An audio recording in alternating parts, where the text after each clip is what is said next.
In this video, we'll be working with the Fundamental Theorem of Calculus. If you haven't watched my video on 6.8 or you don't know how to find antiderivatives, I would highly recommend that you watch that video before this one because you really need to know how to find an antiderivative for this lesson. Part of the Fundamental Theorem of Calculus states that if little f is continuous on the closed interval from a to b and big F, capital F, is an antiderivative of little f, then the integral from a to b of f of x with respect to x, or f of x dx, is equal to big F of b minus big F of a. Now, the big F and the little f might be a little bit confusing, so if you prefer, you can think about it like this. The integral from a to b of f prime of x with respect to x is equal to f of b minus f of a. And we see here that f is again the antiderivative of f prime. Up here, big F is the antiderivative of little f. So these two really mean the same thing. Example A says find the integral from 0 to 5 of 2x plus 4 dx. Now, if you've watched some of my previous videos where we were doing it using geometry, we would sketch out the graph of 2x plus 4 and then find the area under that curve from 0 to 5. But now that we have this rule, the Fundamental Theorem of Calculus, we can do this algebraically. First, we need to take the antiderivative of 2x plus 4. The antiderivative of 2x plus 4 is going to be 2 times x squared over 2 plus 4x.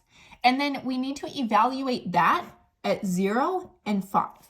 Right here, this line can either be a line like this, or you can make it a bracket like that. And that just means take this function, take f of 5 minus f of 0 to apply the Fundamental Theorem of Calculus.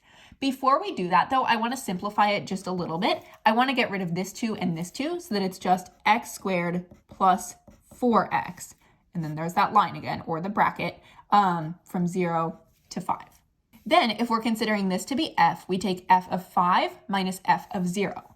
F of 5 would be 5 squared plus 4 times 5, minus f of 0 would be 0 squared plus 4 times 0. This is just 0, so then we just evaluate. This is 25 plus 20, which is equal to 45. Part B says find the integral from negative pi over 2 to pi over 4 of sine of theta d theta. Don't let the theta throw you off here. We're going to treat it just like we treated x here. First, we need to find the antiderivative of sine of theta. The antiderivative of sine theta is going to be negative cosine theta. And we can check that. If we take the derivative of negative cosine theta, that's negative sine theta, which produces a sine theta. And then we are trying to evaluate that at negative pi over 2 and pi over 4. So now we do negative cosine of pi over 4 minus negative cosine of negative pi over 2. The cosine of pi over 4 is root 2 over 2. So it'll be negative root 2 over 2, and then these two negatives form a positive, plus the cosine of negative pi over 2 is equal to 0. So this is really negative root 2 over 2. In part C, we're looking for the integral from pi over 6 to pi of negative cosine x minus 2 over x dx. So first thing, we're going to find the antiderivative of negative cosine x minus 2 over x. The antiderivative of negative cosine x is negative sine of x, because the derivative of negative sine x is negative cosine x. And then we have minus 2 is our constant multiple, and then the antiderivative of 1 over x is the natural log of the absolute value of x. And then for our upper and lower bounds, we're putting pi over 6 and pi. Now this means that we take this function, we'll consider this function to be f, we take f of pi minus f of pi over 6.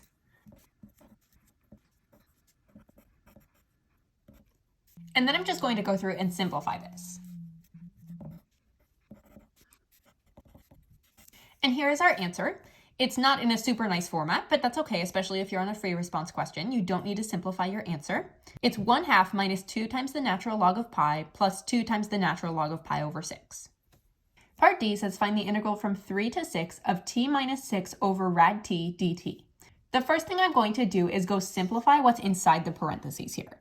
I'm going to rewrite it as the integral from 3 to 6 of, and then t over rad t, that's really t to the power of 1 over t to the power of 1/2, which is really t to the power of 1/2, or rad t. So rad t minus 6 to the power of, and then 6 over rad t, that's really 6 times t to the power of negative 1/2. I'm going to rewrite this one as t to the power of 1/2 as well. Now I'm going to go take the antiderivative of this. The antiderivative of t to the power of 1/2 is t to the power of 3/2 over 3/2. And then we have minus 6 times t to the power of 1/2 over 1/2. And that is all going to be evaluated from our lower to our upper bound. So from 3 to 6. Remember, this can either be just a straight line or it can be a bracket that looks like that. Then I'm going to do a little bit more simplifying of this inside chunk. And now I am ready to apply the fundamental theorem of calculus. I have 2/3 rad t cubed minus 12 rad t. If we consider that to be function f, then I'm going to take f of 6 and subtract f of 3. And this would be the answer. If you are on a free response question, I would actually encourage you not to simplify because there's a chance that you could make a mistake when you are simplifying this. This is not a very friendly expression to simplify. So if you're on a free response question on the AP exam, you can just leave your answer unsimplified just like this. Part E says find the integral from 0 to 4 of the absolute value of x minus 3 dx. So in previous videos, we probably just would have sketched out the function y equals absolute value of x minus 3 and then found the area under the curve. But here we're trying to do everything algebraically. So in order to find what this function actually is, we know that absolute value functions are actually piecewise functions. So I'm going to assign this function right here, which is the absolute value of x minus 3. I'm going to call that f of x. And then I'm going to find what f of x is as a piecewise function. We know that this function is going to have a vertex at x equals 3. So at 3, 0, that's going to be the vertex of the function. And since it's pointing up, it looks like that. It's a v that's pointing up. To the right of x equals 3, it's going to have a positive slope. To the left of x equals 3, it's going to have a negative slope. When the domain is from 3 to infinity, so when our domain restriction is x is greater than or equal to 3, we know that the function is just going to be x minus 3. But when the function is less than 3, it's going to be negative, parentheses, x minus 3. So that's when x is less than 3. And that is how we split an absolute value function into a piecewise function. Then we can rewrite this integral as the integral from 0 to 3. And then if we are from 0 to 3, we're going to be using this bottom one because this is where x is less than 3. The integral from 0 to 3 of negative x plus 3, that's this bottom one right here, with respect to x, plus the integral from 3 to 4 of, and now we're going to use the one for where x is greater than or equal to 3, of x minus 3 dx. And we know by our properties of integrals that the integral from 0 to 3 plus the integral from 3 to 4 is equal to the integral from 0 to 4 of that function. Now we just need to use the fundamental theorem of calculus to evaluate each one of these. To evaluate the first one, I first need to take the antiderivative of negative x plus 3. That is going to be negative x squared over 2 plus 3x. And we're going to evaluate that at x equals 0 and x equals 3 using our bars or the brackets right there. And then we have plus, what is the antiderivative of x minus 3? That is x squared over 2 minus 3x, evaluated at 4 and 3. Now we just need to go through and plug everything in. So here we're going to have negative 3 squared over 2 plus 3 times 3 minus negative 0 squared over 2 plus 3 times 0. That is applying the fundamental theorem of calculus for this first chunk right here. I'm just going to circle that chunk. And then for the second part, if we consider this function as g, we'll take g of 4 minus g of 3.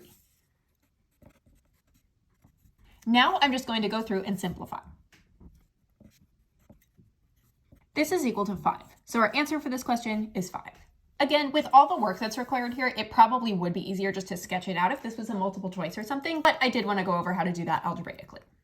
In part F, we're asked to find 2 times the integral from 0 to 3 of negative 3e to the x minus 1 dx. In this case, 2 is just going to sit out front while we evaluate the rest of this. So we have 2 times, and then we apply the fundamental theorem of calculus. So we need to ask ourselves, what is the antiderivative of negative 3e to the x minus 1? Well, that's going to be negative 3e to the x because e to the x is its own derivative minus x. And we evaluate that at 0 and 3. And we use either the brackets or the bars there. Then to actually find what this portion inside the parentheses is equal to, we do negative 3e cubed minus 3 minus negative 3e to the power of 0 minus 0. Then we go through and simplify. When you're simplifying, make sure that you do not say that e to the power of 0 is equal to 0. E to the 0 is equal to 1, not 0. And the answer is negative 6e cubed. Find the integral from e to e squared of 4 over x dx. First thing we need to do is find the antiderivative of 4 over x. That's really 4 times 1 over x. So 4 is the constant multiple, and then the antiderivative of 1 over x is the natural log of the absolute value of x. Then we put in our bracket, and we're going from e to e squared, and then we apply the fundamental theorem of calculus. So we take 4 times the natural log of e squared minus 4 times the natural log of e. We know that the natural log of e squared is going to be 2 because the natural log and the e cancel. So we have 4 times 2, which is 8, minus the natural log of e is equal to 1. So 4 times 1 is 4. This means that our answer is 4. The function f is defined by f of x is equal to this piecewise function. Evaluate the integral from 0 to 5 of f of x dx. This is another situation, just like our absolute value problem, where we're going to have to break this integral into 2 separate integrals. And we see that there is a change in which function we're using at x equals 2. So I'm going to break this into the integral from 0 to 2 of f of x dx plus the integral from 2 to 5 of f of x dx. Then we can plug in the appropriate function. So what's the function that we use when we're dealing with stuff that's from 0 to 2? Well, we need to use the one for x is less than 2, or negative x. So this is really the integral from 0 to 2 of negative x dx, plus the integral from 2 to 5, and then for that one we need to use the function where x is greater than or equal to 2. So the integral from 2 to 5 of x minus 3 squared plus 3 dx. Then we take the antiderivative of negative x. The antiderivative of negative x is negative x squared over 2, and we are going from our lower to our upper bound, so from 0 to 2, plus, and then we need to find the antiderivative of this right here.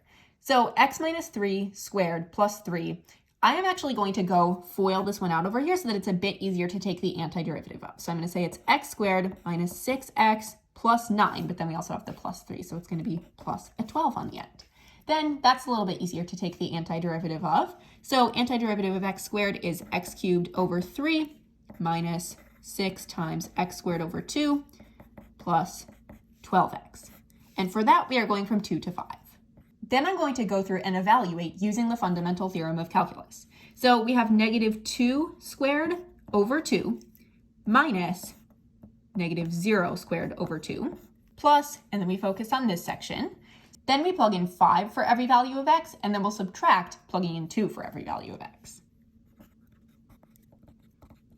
Then, if you are on a free response question, you don't need to simplify. I will simplify here so that you can check your answer if you also want to simplify.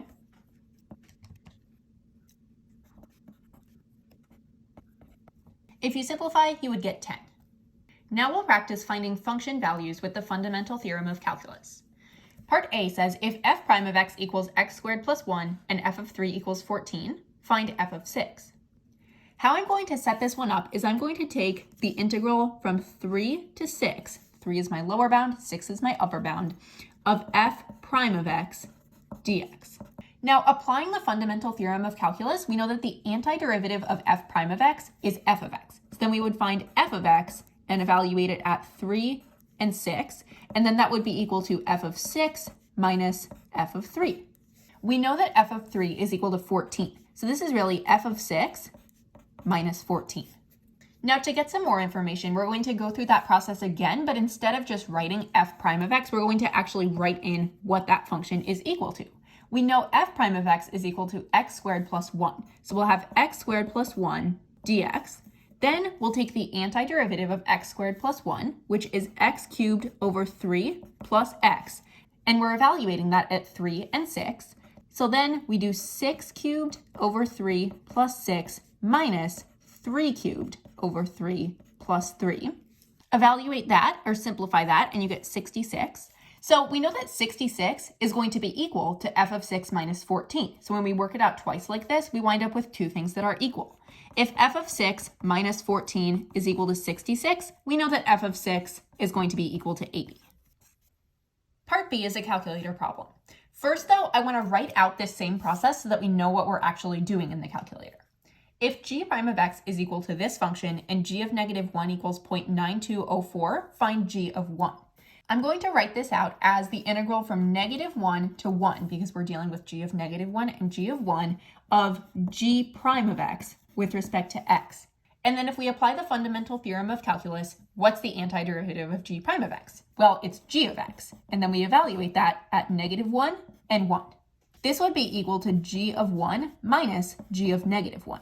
And we know that g of -1 is 0.9204. So this would really be g of 1 minus 0.9204.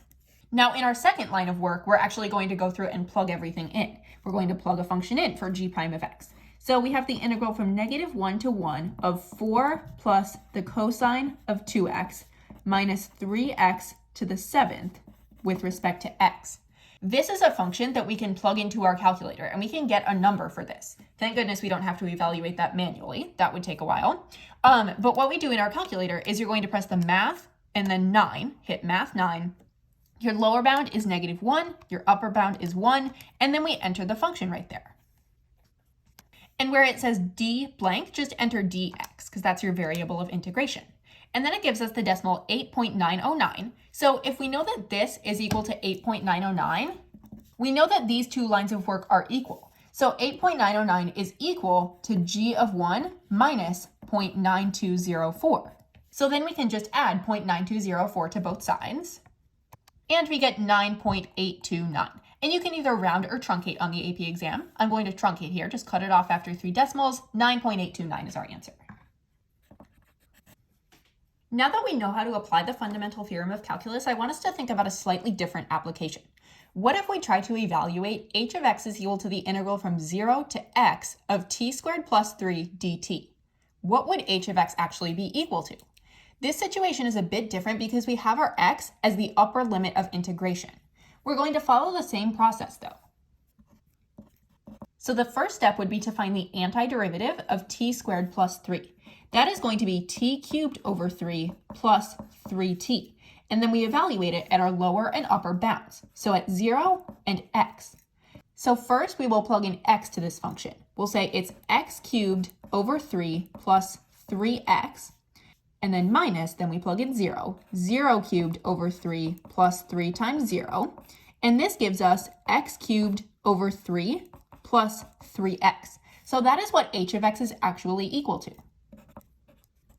Now here is where it gets really interesting. Now we are going to find h prime of x. So here's h of x. So we're just going to follow our normal derivative rules. So 1/3 times 3, that's just going to be 1, and then we drop the power by 1. So that is x squared plus 3.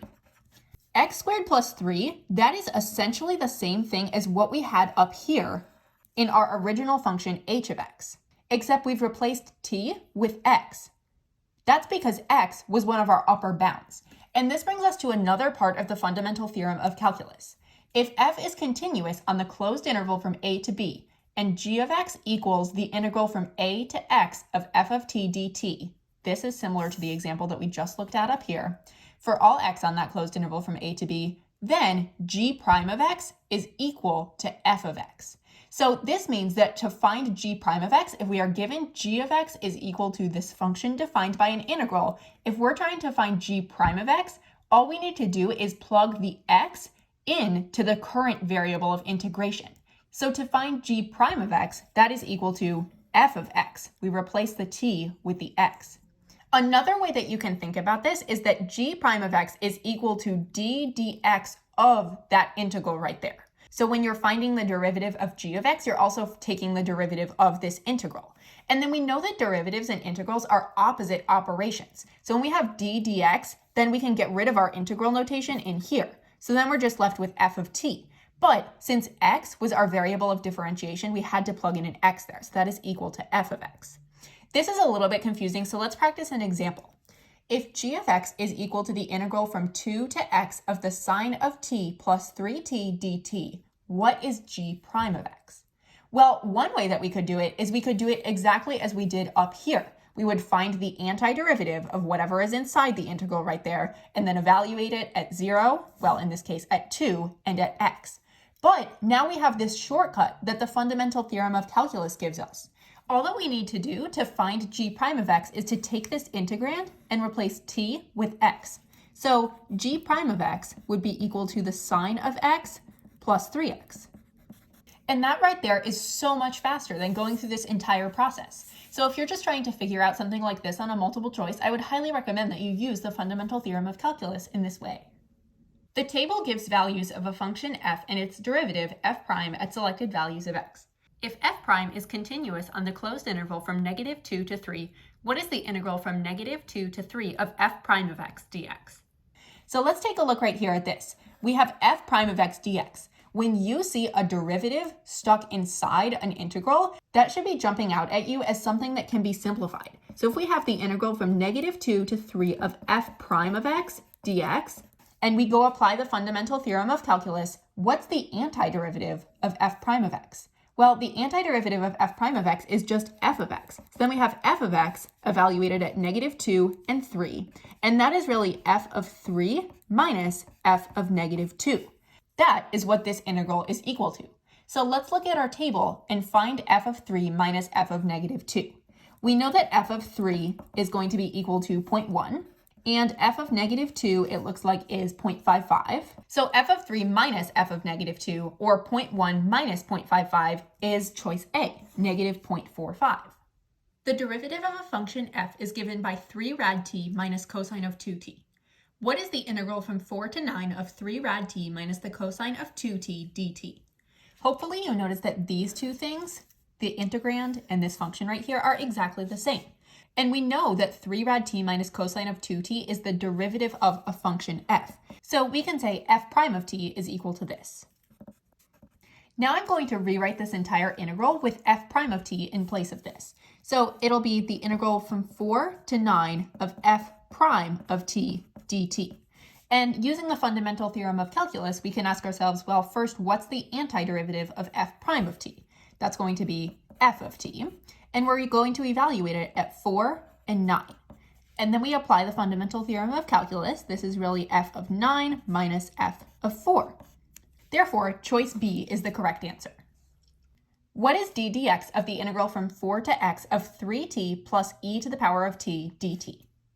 One way that we could evaluate this is we could first ignore the d dx at the beginning and then use the fundamental theorem of calculus to figure out what is this in here. And then we would have to take the antiderivative of 3t plus e to the power of t and then evaluate that at 4 and x. But remember that new rule that we learned about the fundamental theorem of calculus. If we have a d dx on the beginning and we have an integral here, all that we need to do is substitute x for the values of t that we see inside here. So it's going to be 3x plus e to the power of x. And that is our solution. So choice A is the correct answer. That's a lot faster than the other method. If you did choose to use the other method, let me show you how that would work out. First, we would think, what's the antiderivative of 3t plus e to the power of t? That's 3 times t squared over 2 plus e to the power of t, evaluated at 4 and at x. Then we would go plug in x for every value of t. And then we would subtract, plugging in 4 for every value of t. Now we need to take the derivative of that because there's the d dx on the front of that problem. So then we would just apply d dx to this entire thing and find what that is. Derivative of 3/2 x squared, we bring the 2 out to the front and multiply, so that just becomes 3x plus e to the x is its own derivative. And then all of this is just a constant, and the derivative of any constant is equal to 0. Therefore, we can see that we get the same answer, 3x plus e to the power of x. Find d dx of the integral from x to 5 of 3 cosine t plus 4t dt. We have a problem here. The x is the lower limit of integration, not the upper limit of integration. And if we want to apply that shortcut rule that we learned about the fundamental theorem of calculus, the x needs to be the upper limit of integration. So how do we reverse the limits? If we reverse the limits of integration, we need to change the sign. So I'm just going to rewrite this. Now we can apply the shortcut rule. Since we have a d dx on the front and we're finding the integral and the x is in the upper position, we can just replace this entire thing, replace all the t's with x's. So we have 3 times the cosine of x plus 4x. That is what this is actually equal to, but we have to remember that we have that negative on the beginning there, and it's going to be negative times the entire thing. And then there are a lot of answer choices here, and it looks like they're trying to trip you up with the negatives and the positives. So we have to be very, very careful here. It's going to be -3 cosine x minus 4x. So choice C is the correct answer.